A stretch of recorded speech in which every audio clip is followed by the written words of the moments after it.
this life is not about making other people comfortable. It's about knowing where your comfort is and how far you're willing to go for other people. So baby, I know it's getting late and you don't want no way, but I won't waste your time.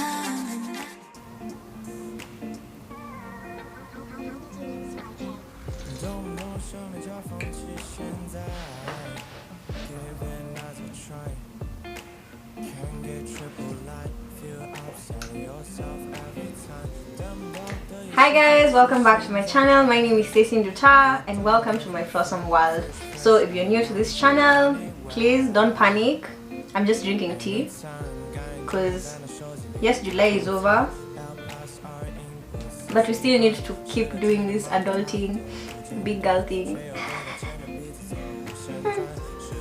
So today's episode, I'm sure you clicked on the title and you're like, yo, this girl said she quit her job, what is she saying? But yeah, I decided since I'm no longer in the corporate world, there are actually some tips I could share with my audience, or even you who is new to the channel. Remember to like and subscribe. That could actually help you be able to navigate this world better. So I'm sure a few men can be watching this. You can help your sisters, you can help, you know, your female buddies who are in corporate. So let's begin.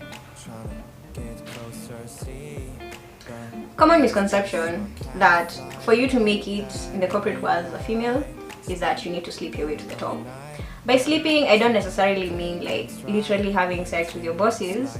I mean, the misconception is that you need to be flirty, nice with them, you know, oh, let's go for this and that, let's go for coffee, let's go for drinks, and you're all there like, ha ha ha, yeah, let's do that.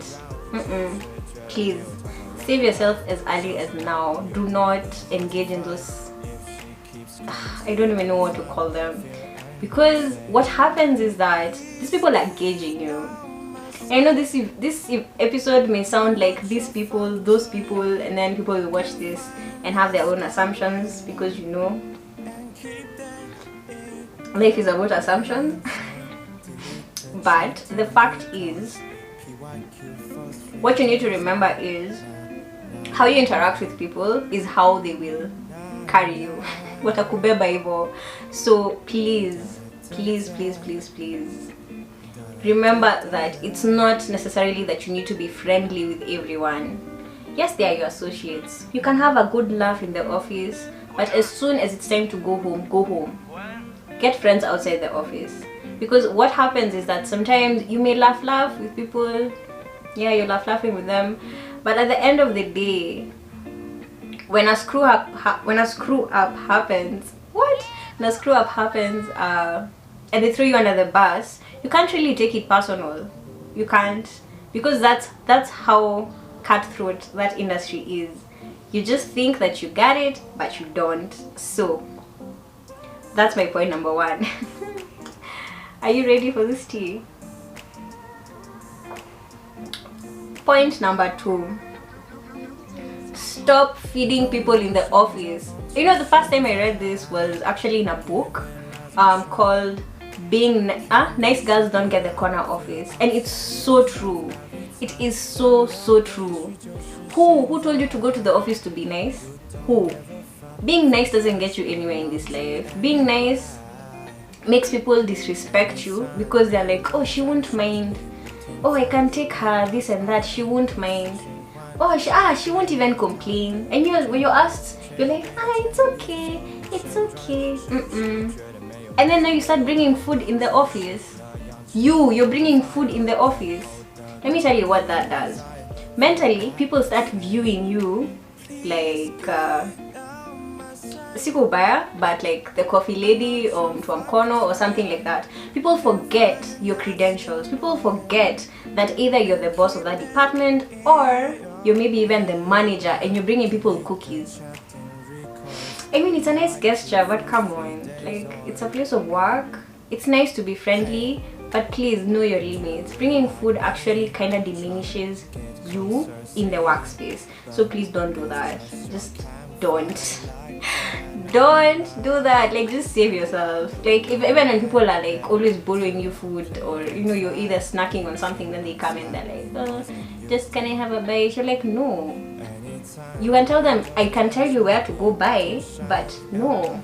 And I know some people who will see this video will be like, gosh, this lady, this is how she is. Easy, this other fun-loving people we saw, or characters or facades we saw, were not really her.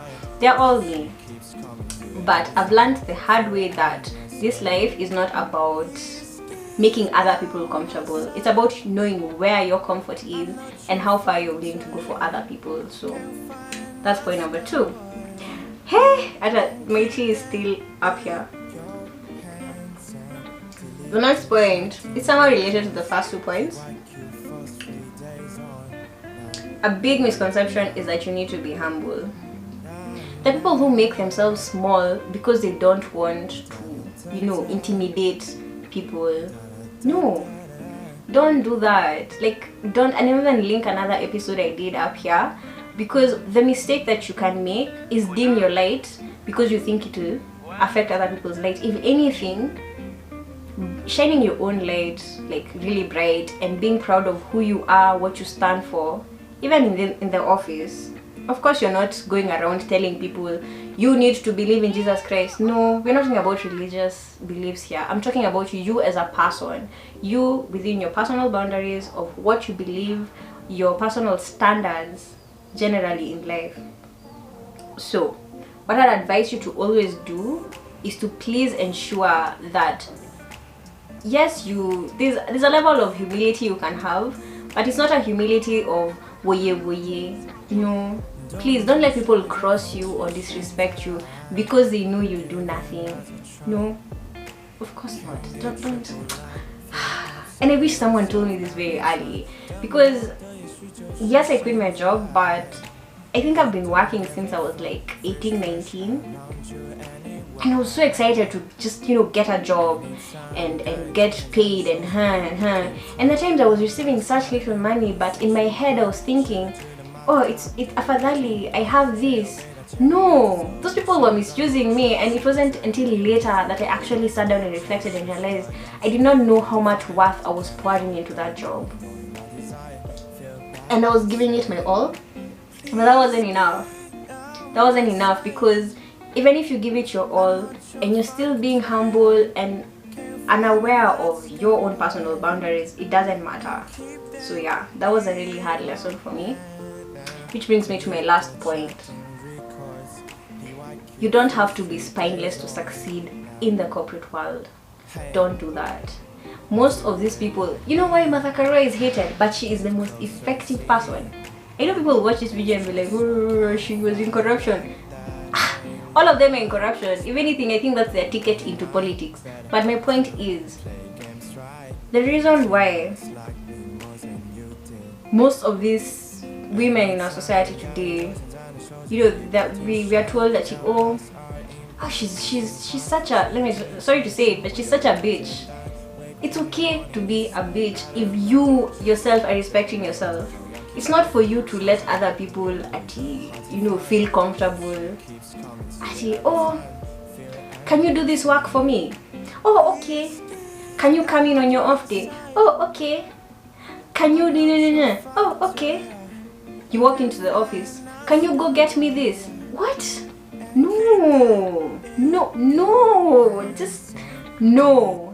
No. It's not about saying no. It's about understanding yourself, because the only way to succeed in the corporate world is not to become a dude.